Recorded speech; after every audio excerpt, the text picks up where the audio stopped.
Hey everybody, Complete Pete here again. Today we're going to be working on a dash cam install. Currently we have a Nexar 1 camera with parking mode and remote connectivity. Nice camera, unfortunately has a lot of bugs, and while the company regularly patches, there's just too many issues for my liking.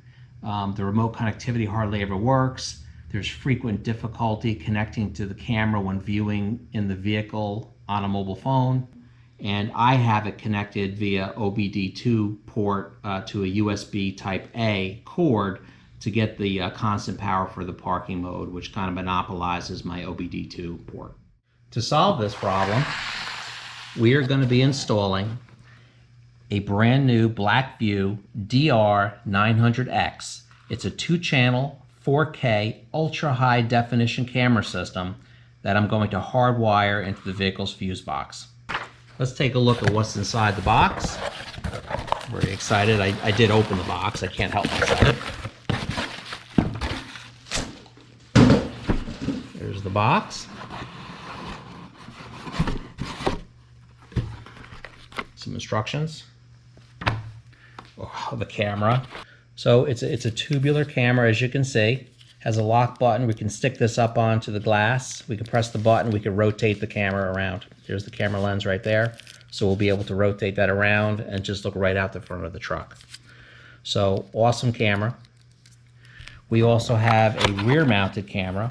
Same thing. We're going to rotate it around. This camera will look right out the back window of the truck. So we can have that rear view.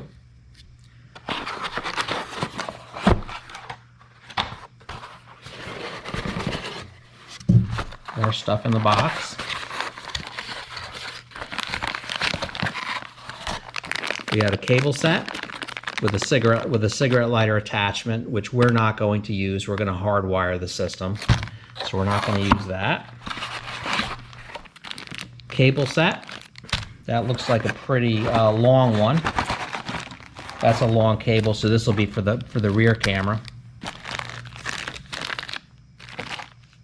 Here's another cable set, and this is going to be for the front camera, and it has all the power connections. There's a battery connection, ground connection, accessory connection, and we'll go through the fuse box. We'll show how to connect that in.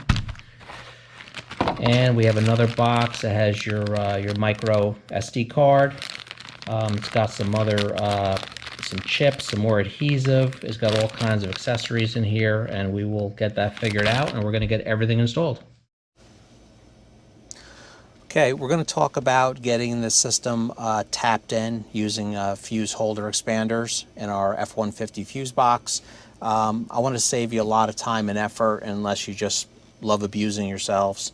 If you order the fuse expanders from the manufacturer, you're going to get something like this. They're also available on Amazon. There's a lot of different shapes going on with the Ford F150 fuse boxes. So this, I don't know how long I laid under the dashboard trying to get this to work. It does not fit. You can line it up with the fuses. Fuses are the same shape. The width of the pins are the same. Everything's the same.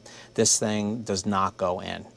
If you want to do yourself the biggest favor in the world, get yourself some American-made Bussman fuse taps. It's the HHTR, and for ATR style fuse, it's an add-a-circuit kit. Get 2 of these for yourself. I can show you the difference. If you look at, this is the Bussman, American-made Bussman. You can see that the length of both of these fuse holders are similar in overall length. You can see that the body sizes are a little bit different. The other thing you can notice on the Bussman is this is a smooth, it's perfectly smooth on both sides. This rejection clip here, this little ridge is similar on the Chinese-made version. But if you look at the Bussman, it's smooth on both sides, right behind the prongs. If you look at the Chinese-made one, there's a bulge on both sides. This thing does not fit in to save your life. If you want to get your Dremel out or a file and start filing and making this thing try to fit in there, or just do yourself a favor, like I said, and just buy the Bussman. The only thing I'm going to do is I'm getting rid of this Chinese junk. As we know, the Chinese get close on things, but they never quite get it right. So I'm just going to change the butt splice on that. And I'm just going to get a new one on there. I know it's pinkish, but I'm going to use the red dye on my crimper. Get that crimped. So that's all set there. We're going to come over here. It doesn't matter which one we put it on for now because we need 2 power sources. Just get that right in there. Same thing. Red butt splice, red crimp dye. And that is it. And then I'm just going to do the second one, and I'll be back with you in a second. Okay, guys. Now we're in the truck. Just got to access the fuse panel. So that's on the passenger side footwell. You can see it right here.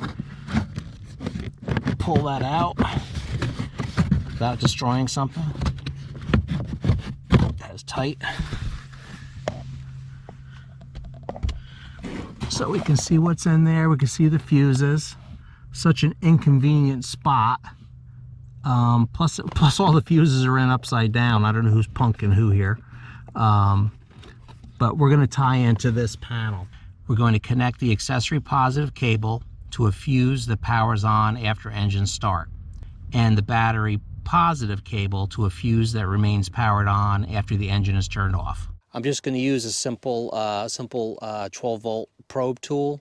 We're going to click the alligator clip onto any ground, which is going to be a bolt under the dash, and then we're going to use this tool to probe. So I'm going to just get up in here and just click on, a clean bolt, and then we're going to find one of the fuses, and we're going to start probing these fuses. So there's an exposed terminal, so I can see that this fuse here is on all the time. That's on all the time. The next fuse down, no power, no power, no power.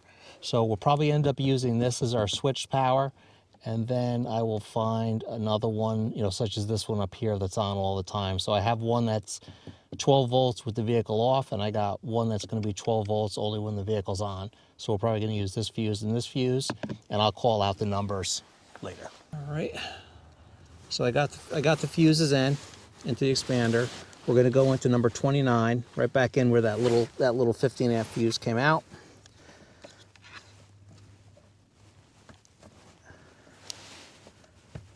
And there you go. Now I'm going to do the next one that's going to be hot when the ignition switch is turned on. And that is going to be number 35. You have to be a contortionist to get in here. So again, I'm going to put the little 20 amp fuse in there just as a temporary placeholder. So we got 2 jobs to do once this is done. We're going to put in a 3 amp fuse for the camera. We do have secondary fusing built in here. There's a glass fuse in there. So we'll get our 20 amp fuse in. We'll put the 5 amp truck fuse back in again.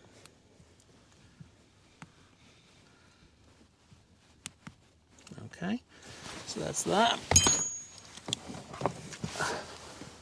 And then this will go right back into that spot we took the truck fuse out of. And there you go. All right, so now we're expanded. We're going to loom these wires up a little bit, get it just neatened up. Again, it's just temporary for now, but these fit in there nicely.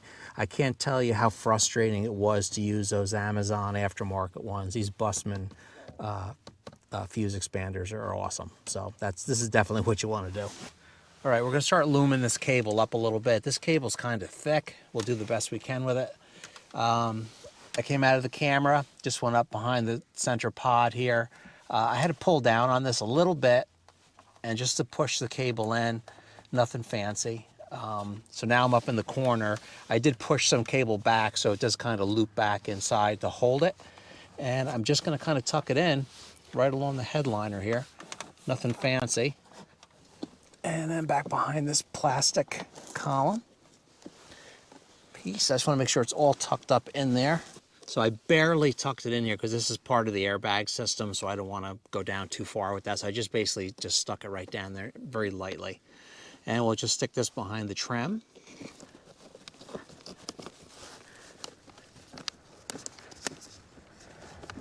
All right. So we're tucking all the way down. get behind the rubber trim. This is where it gets easier because I loosened up this bottom cover. And we're just going to go under the cover. And then we'll snap this cover back into place again, and we'll snap down the sill plate, and then we'll move on to the rear camera. We got the rear camera mounted. This has this sliding glass window. If I were to mount this camera on the glass, the cable would disconnect as the window slid. If you put it on this side, on the left side, when the glass slides over, it's going to knock the camera off. So this was the only spot to mount it, and it works fine. We took the cabling, ran the cabling up under the headliner, ran it right along towards the passenger side, just kind of tucking it up like we did all the way up to the front part of the truck. So we're just gonna, same thing. Fortunately, it's a thinner cable, and this is from our rear camera. We're just gonna tuck it right down. And the easy part will be getting it up under the headliner.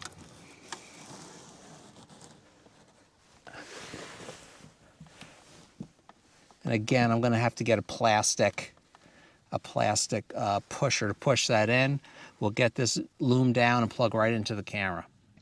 I recommend testing your camera before going through the entirety of the installation. The easiest way to do so is to use the 12-volt cigarette lighter cord to power the camera. Download the BlackVue app from the iOS or Android App Store, open the app, and choose Connect to Camera. As you can see, I have already connected and configured this camera for testing purposes. If you are adding a camera for the first time, click the plus sign in the top right corner of the screen. Then select either seamless pairing or Wi-Fi pairing based on the camera model you have. You will then be presented with a screen with any synced cameras. Select the camera, choose Join. Once connected, you can view any recordings or events and can modify camera settings by clicking on the ellipsis in the top right corner of the screen. Choose Settings, Firmware Settings, and each available category based on the type of settings you want to change. I recommend reviewing the sensitivity options, specifically related to motion detection and G-force triggering of incidents or events, as well as system and basic settings. Up next, some clips from the front and rear cameras during the daytime and nighttime for comparison.